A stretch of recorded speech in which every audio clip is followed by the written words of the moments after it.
नमस्कार दोस्तों, आप सभी का हिंदी सागर चैनल में स्वागत है।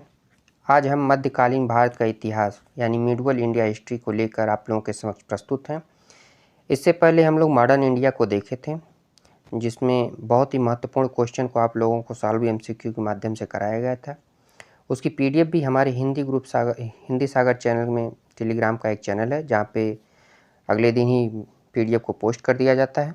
अगर आप लोगों को पीडीएफ सारी वीडियो की पीडीएफ चाहिए तो आप हमारे हिंदी सागर टेलीग्राम ग्रुप में ज्वाइन कर सकते हैं।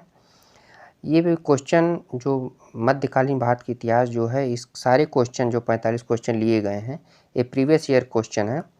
और ये आप सामने लगे परीक्षाओं में PCS, RO, ARO, high court, RO, TET, super TET, यानी कि जितनी भी वैकेंसियाँ हैं सामने लगी परीक्षाएँ होने वाली हैं, उन सब के लिए बहुत ही महत्वपूर्ण होगा। जैसा कि आप लोग देख ही रहे हैं, यहाँ पे लिखा गया है प्रीवियस ईयर क्वेश्चन पेपर है और ये एक टेस्ट फॉर्म में होगा।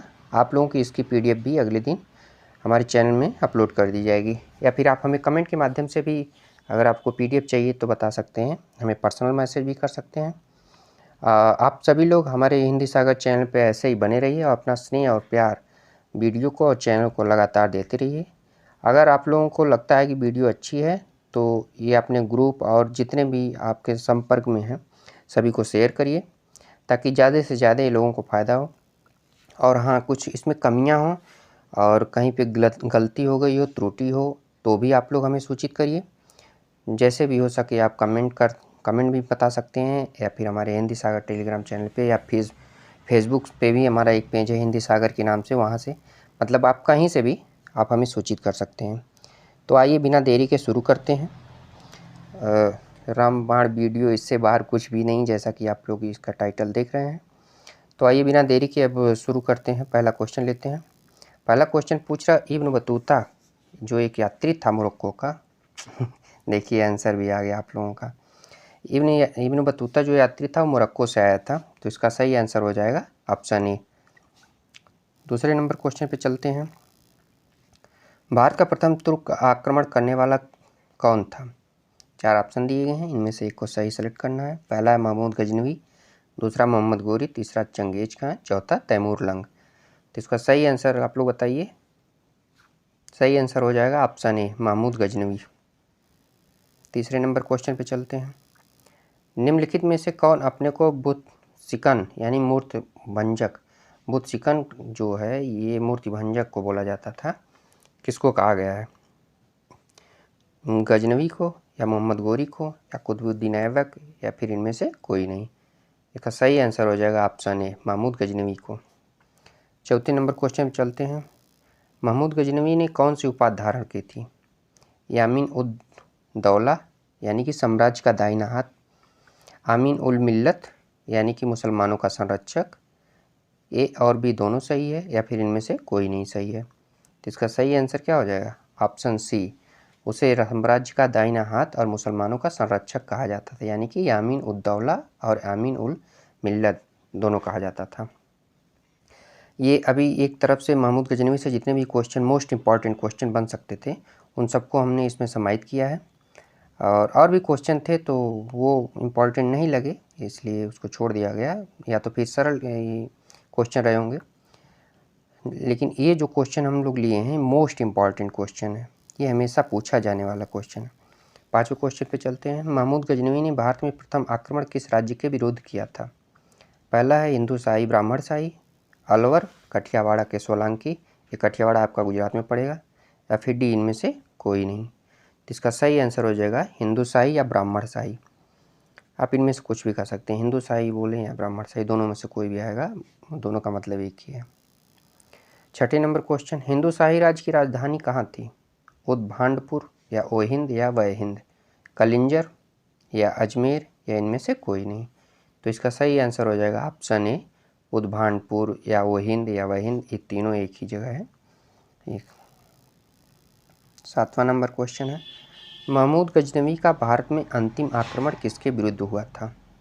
ए तोमर, बी प्रतिहार, सी सोलंकी, डी जाट। तो इसका सही आंसर क्या होगा? ये जाटों के विरुद्ध महमूद गजनवी का अंतिम आक्रमण था। ये भारत पर 17 बार आक्रमण किया है, जो उसका प्रसिद्ध सोमनाथ मंदिर पे था। ये धन लूट के लेके जा रहा था शायद, और उसके बाद इसमें जाटों ने रोका था ताकि उनको उनका उस रोकने का उसका जो प्रतिहार, मतलब 1 मिनट रुक जाइए आप लोग।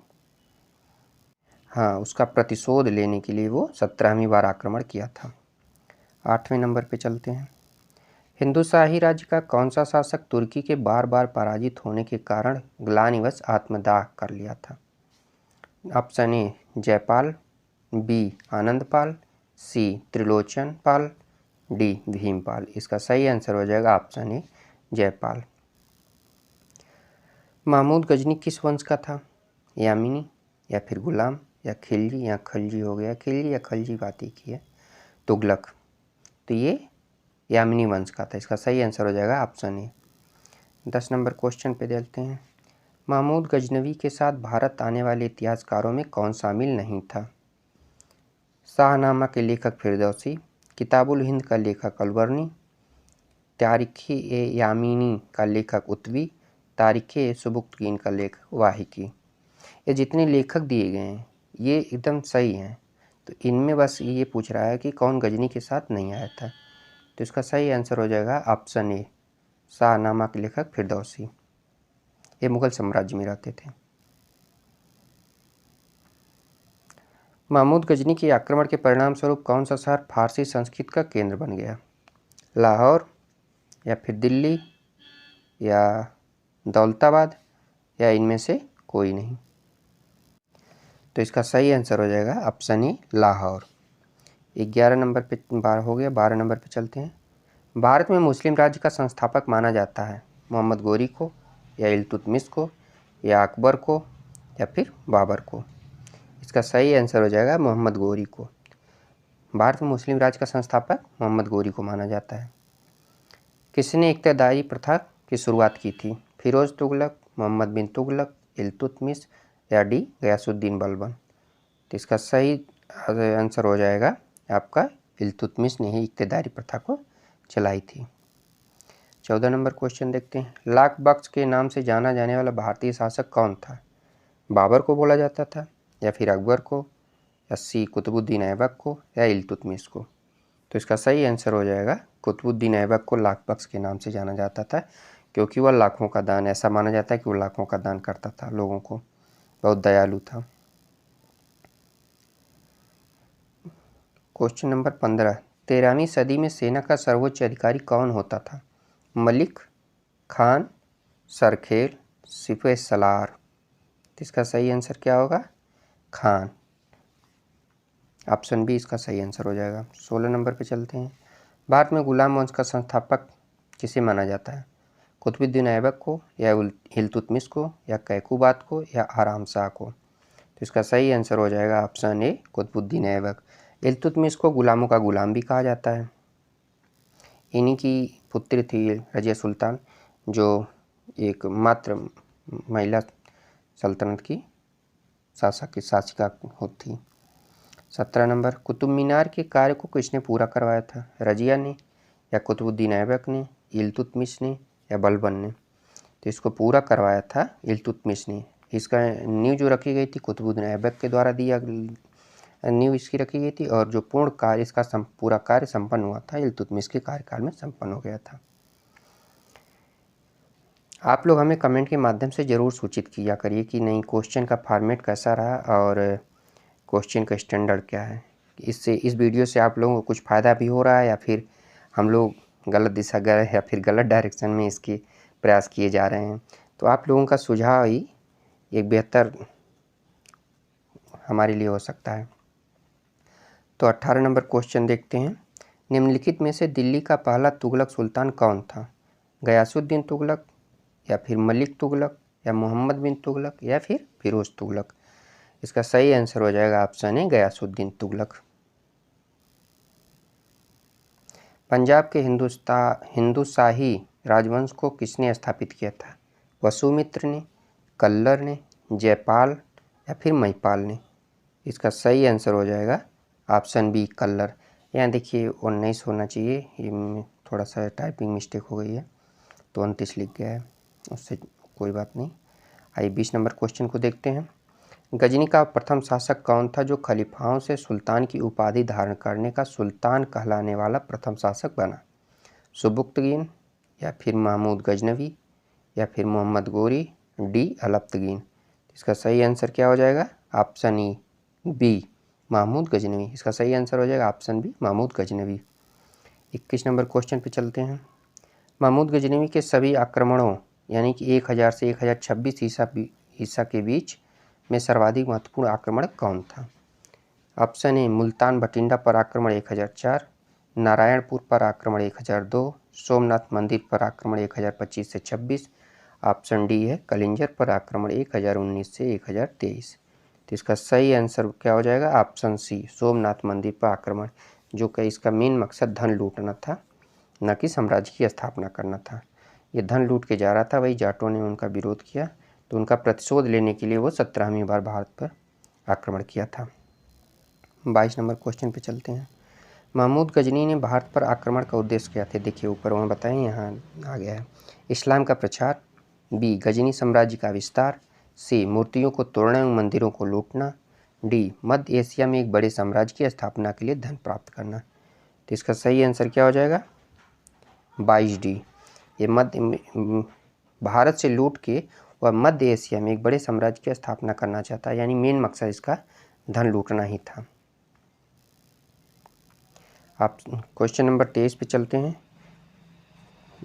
क्या कह रहा है? ये कह रहा है कि महमूद गजनवी के भारत पर आक्रमण के समय भारत आए विद्वान अलबुर्नी ने किसके महत्वपूर्ण ग्रंथ की रचना की? तो आइए ऑप्शन देखते हैं। ये किताबुल उल खिराज का, या बी किताबुल हिंद, या सी किताब उल रेहला, या फिर इनमें से कोई नहीं। तो इसका सही आंसर हो जाएगा किताबुल हिंद। जिस अलबुर्नी की जो ग्रंथ है वो है किताबुल हिंद। दिल्ली सल्तनत की दरबारी भाषा क्या थी? 24 नंबर क्वेश्चन में पूछ रहा है कि दिल्ली सल्तनत की दरबारी भाषा क्या थी? उर्दू थी, फारसी थी, या हिंदी, या फिर अरबी? इसका सही आंसर हो जाएगा ऑप्शन बी, दिल्ली सल्तनत की फारसी थी और मुगल की जो थी वो तुर्की थी। ये जितने भी क्वेश्चन लिए गए हैं, अगर आप उठा के कोई भी पेपर देख लेंगे तो यहाँ से आपको एक या दो क्वेश्चन तो मिलना ही मिलना। कोई भी एग्ज़ाम दो, या चाहे एसएससी का हो, टेट का हो, super TET, RO ARO, PCS का प्री के लिए, मेंस की बात तो नहीं करें, मेंस में भी आ जाएगा, लेकिन पीसीएस प्री का भी। तो इन सारे एग्ज़ामों में आपका कोई भी एग्ज़ाम, कॉम्पिटिटिव एग्ज़ाम कोई भी दे रहे हैं, आपके लिए बहुत ही महत्वपूर्ण वीडियो होगी। अगर आप लोग इसको एक या दो बार देख लेते हैं और पीडीएफ जो होती है उसको लेके एक एमसीक्यू के माध्यम से उसको सॉल्व करिए। एक पेज पे 40-45 जितने भी क्वेश्चन दिए गए हैं उनकी एक लाइन से क्रम वाइज लिख लीजिए, और उसके बाद इस पीडीएफ को देख के उसका सही आंसर टिक करिए, आगे फिर वीडियो से आप मिलाइए। तो इतना करने के बाद ये गारंटी है कि आप इन 40 क्वेश्चन, 45 क्वेश्चन जितने भी हम वीडियो डाली जा रही है, आप कभी भूलेंगे नहीं। बस इतनी मेहनत करनी पड़ेगी लेकिन आपको। आइए 25 नंबर क्वेश्चन देखते हैं। आगरा नगर की स्थापना किसके द्वारा की गई थी? फिरोज तुगलक, या मोहम्मद बिन तुगलक, अलाउद्दीन खिलजी, या सिकंदर लोदी? इसका सही आंसर हो जाएगा ऑप्शन डी, सिकंदर लोदी ने आगरा नगर की स्थापना की थी। निम्नलिखित में से आगरा जो है मुगलों का राजधानी भी रही, अकबर भी यहीं काफ़ी दिनों तक इनकी राजधानी रही। आगरा के सिकंदरा में अकबर की जो है मकबरा बनी है, और उनकी मकबरा को राजा राम ने खुदवा कर हड्डियों को जला दिया था, और उनके शव को बाहर निकाल कर छत विक्षिप्त कर दिया था। 26 नंबर क्वेश्चन को देखते हैं। निम्नलिखित में से वह दिल्ली का सुल्तान कौन था जिसकी मृत्यु चौगना, आज के समय में पोलो जो घोड़े पर सवार होकर खेला जाता है उसे पोलो बोलते हैं, मतलब उस समय चौगना खेलते समय हो गई थी? Option A Qutubuddin Aibak, B Alauddin Khilji, C Firoz Shah Tughlaq, या डी गयासुद्दीन तुगलक?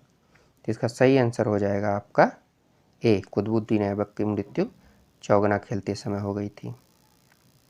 कुव्वत उल इस्लाम मस्जिद का निर्माण किसके द्वारा किया गया था? कुतुबुद्दीन ऐबक, बी अलाउद्दीन खिलजी, सी इल्तुतमिश, डी मोहम्मद आदिल शाह? इसका सही आंसर हो जाएगा ऑप्शन ए, कुतुबुद्दीन ऐबक द्वारा कुतुबुल उल मस्जिद कुव्वत उल इस्लाम मस्जिद का निर्माण कुतुबुद्दीन ऐबक के द्वारा किया गया था। 28 नंबर क्वेश्चन है, तराइन की पहली लड़ाई 1191 ईस्वी में हुई थी। ये पूछ रहा है कि किन दो लोगों के मध्य हुई थी। तो आइए देखते हैं। ए अलाउद्दीन खिलजी और पृथ्वीराज चौहान, बी मोहम्मद गोरी और पृथ्वीराज चौहान, सी महमूद गजनवी और पृथ्वीराज चौहान, मोहम्मद शाह और पृथ्वीराज चौहान। तो यहाँ देख रहे हैं पृथ्वीराज चौहान, तो एक तो होना ही होना है। अब इसमें इधर देखना है कौन से होंगे। तो इसका सही आंसर हो जाएगा ऑप्शन बी, मोहम्मद गोरी और पृथ्वीराज चौहान के मध्य 1191 में तराइन की पहली लड़ाई हुई थी। एक चीज़ और कहना चाहते हैं आपसे कि इसमें जो क्वेश्चन दिए गए हैं इनसे रिलेटेड भी अगर आपको क्वेश्चन मिलते हैं, नहीं मिलते हैं, तो आप उनको लीजिए। और लूसेंट हो आपके पास, जो भी हिस्ट्री से संबंधित क्वेश्चन बुक रखे हैं उसमें आप देखिए। और ये टॉपिक को, ये जैसे यहाँ पे दिल्ली सल्तनत दे दिया गया, कुतुबुद्दीन ऐबक, गयासुद्दीन बलबन, अलाउद्दीन खिलजी, तो इन लोगों के बारे में आप डिटेल से जानने की कोशिश किया करिए। यहाँ तो आपको MCQ फॉर्मेट में बस एक क्वेश्चन मिल रहा है और आपको ये गाइडलाइन मिल जा रही है कि आप ये इनको चारों ऑप्शनों में दिए गए लोगों के बारे में थोड़ी थोड़ी जानकारी हो सके तो, मतलब आप जिस भी लेवल से तैयारी कर रहे हैं, आप SSC कर रहे हैं तो बहुत डीप जाने की ज़रूरत नहीं है। और PCS RO की और हाई कोर्ट ARO ऐसे लोगों की इस टाइप की एग्ज़ामों की तैयारी कर रहे हैं तो आपको थोड़ा सा और नॉलेज की ज़रूरत होगी, तो आप थोड़ा सा डीपली उसको देखने की कोशिश किया करिए। तो अगर ऐसा करते हैं तो एक बेहतर कंडीशन में आप एग्ज़ाम देने के टाइम तक पहुँच जाएंगे। रज़िया सुल्तान इल्तुतमिश की बेटी थी।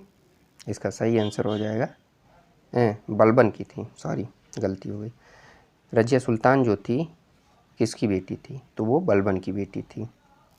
इल्तुतमिश ने एक जो है एकता प्रणाली शुरुआत की थी, कुतुबुद्दीन ऐबक ने कुतुब मीनार की नींव रखी थी और इल्तुतमिश ने उसे ही समाप्त किया था बनवा के। मोहम्मद गोरी विजित प्रदेशों को देखभाल के लिए निम्नलिखित में से किस विश्वसनीय जनरल को छोड़कर गया था। ए नसीरुद्दीन, बी इल्तुतमिश, सी कुतुबुद्दीन ऐबक, डी मलिक कफूर। तो इसका सही आंसर क्या हो जाएगा? इसका सही आंसर हो जाएगा कुतुबुद्दीन ऐबक। गुलाम वंश की नींव भी कुतुबुद्दीन ऐबक के समय ही स्टार्ट हुई, क्योंकि मोहम्मद गोरी इसे ही बना के गया था। अगले क्वेश्चन 32 नंबर क्वेश्चन को देखते हैं। किसके शासनकाल में सबसे अधिक मंगोल आक्रमण हुए? ए बलबन, बी अलाउद्दीन खिलजी, सी मोहम्मद बिन तुगलक, डी फिरोज तुगलक। तो इसका सही आंसर क्या होगा? ऑप्शन बी इसका सही आंसर है। अलाउद्दीन खिलजी के समय में मंगोलियों ने सर्वाधिक आक्रमण किए थे। 33 नंबर क्वेश्चन को देखते हैं। तराइन की द्वितीय युद्ध में किसको पराजित किया गया? तराइन के द्वितीय युद्ध में किसने किसको पराजित किया, यानी यह होगा कि किन दोनों के मध्य में हुआ।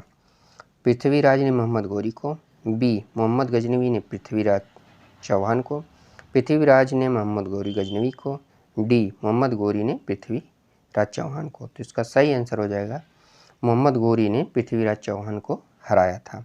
पहले युद्ध में जो पृथ्वीराज चौहान जी जीत गए थे वो 1100 के कुछ हुआ था, 1192 में। और फिर जब एक मिनट, तराइन का द्वितीय युद्ध ये मोहम्मद गोरी और पृथ्वीराज चौहान के मध्य, एक मिनट थोड़ा, हाँ ये मोहम्मद गोरी और पृथ्वीराज चौहान के मध्य हुआ था।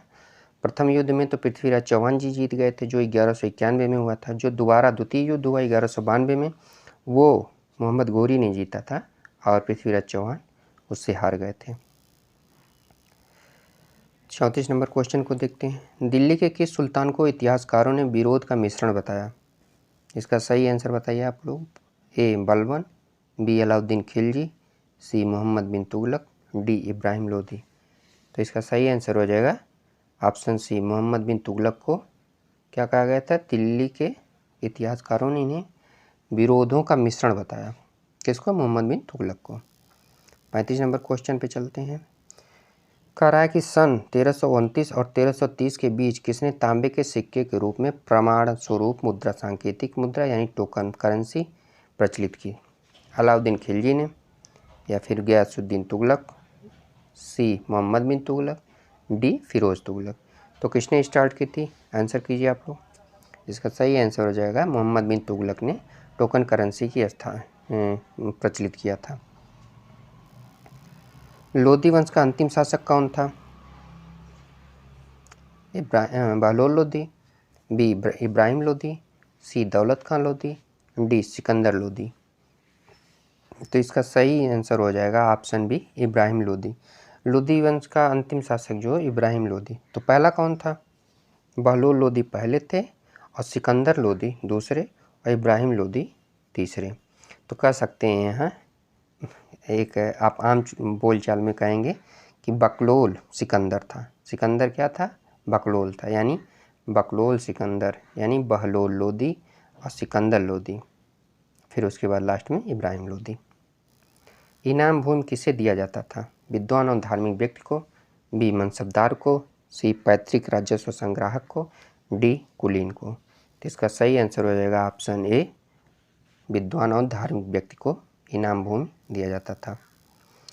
38 नंबर क्वेश्चन कह रहा है कि उत्तरी भारत की प्रथम मुस्लिम शासक, दिल्ली पर राज करने वाली प्रथम महिला शासक थी।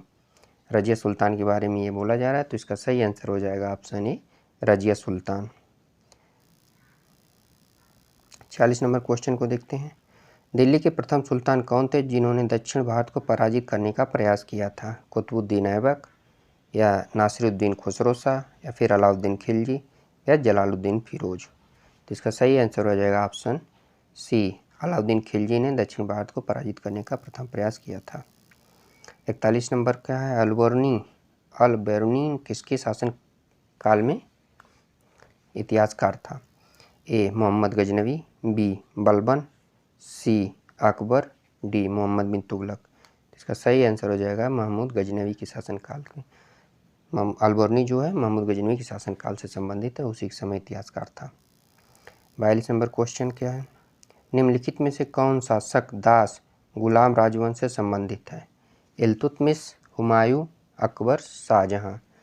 तो एक ही है इल्तुतमिश। इसको गुलामों का गुलाम भी कहा जाता था।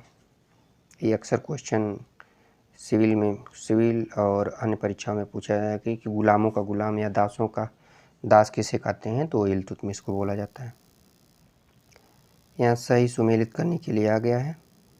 43 नंबर पूछ रहा है कि नीचे दिए गए जो सूची है उसमें सुमेलित करिए। तो इसका सही आंसर हम बता देते हैं, आप लोग इसको क्रम में लिख के मिला लीजिएगा। तो इसका सही आंसर हो जाएगा 43 नंबर का ए। आइए देख लेते हैं। निजामुद्दीन औलिया, मलिक काफूर, अलाउद्दीन खिलजी, जलालुद्दीन फिरोज खिलजी। ये सूची 1 हो गई और यहाँ सूची 2 दी गई है। इससे मिलान करना है कौन किससे संबंधित था। तो इसका सही आंसर हो जाएगा ऑप्शन ए। आप लोग इसको मिला लीजिएगा वीडियो पॉज करके। महमूद गजनवी ने भारत पर कितनी बार आक्रमण किया था? तो इसका टोटल हो जाएगा 17 बार। 17वां आक्रमण जाटों के विरुद्ध था, जिसने सोमनाथ मंदिर से धन लूट के ले जा रहा था, तो उन्होंने विरोध किया था। तो उसकी बदला लेने के लिए वो दोबारा 17वीं बार भारत पर आक्रमण किया था। इसका मेन उद्देश्य भारत पे न इस्लाम धर्म का प्रचार करना, ना ही उसे यहाँ राज करना था। एक मूल उद्देश्य था उसका, यहाँ से धन लूट कर जितने भी हो सके मध्य एशिया में एक समृद्धशाली राज्य की स्थापना करना था। 45 नंबर क्वेश्चन क्या है? किसने अपने आप को खलीफा घोषित किया था? इल्तुतमिश ने, अलाउद्दीन खिलजी ने, महमूद गजनवी ने, या फिर मुबारक शाह खिलजी ने। तो इसका सही आंसर हो जाएगा ऑप्शन डी, मुबारक शाह खिलजी ने अपने आप को स्वयं को खलीफा घोषित किया हुआ था। यहाँ पे आपके 45 क्वेश्चन ख़त्म हुए। और वीडियो कैसी रही और क्वेश्चन की फ्रेमिंग से लेके और क्वेश्चन का स्टैंडर्ड कैसा रहा, आप लोग हमें ज़रूर अवगत कराएं। आप लोगों के कमेंट का और आप लोगों के कमेंट हमें इंतज़ार रहेगा। और आप लोग एक ज़रूरी समझ के आप हमें ज़रूर अवगत कराया करें, क्योंकि इसी के आप लोगों के कमेंट से ही वीडियो में इम्प्रूव होगा और कुछ हमारा मनोबल भी बढ़ेगा कि हाँ हम लोग से हमारी टीम जितनी भी है पूरी सही दिशा में कार्य कर रही है और इससे आप लोगों को कुछ बेनिफिट हो रहा है। तो ऐसे ही बने रहिए आप लोग हमारे साथ, हमारे हिंदी सागर चैनल के साथ, और अपना स्नेह और प्यार बराबर बनाए रखें। और वीडियो को जितना से ज़्यादा शेयर हो सके आप लोग शेयर करें और चैनल को सब्सक्राइब भी करें। अगर आपको लगता है कि इससे कुछ बेनिफिट हो रहा है तो चैनल को ज़रूर सब्सक्राइब करें। चलिए आप लोगों का बहुत बहुत धन्यवाद।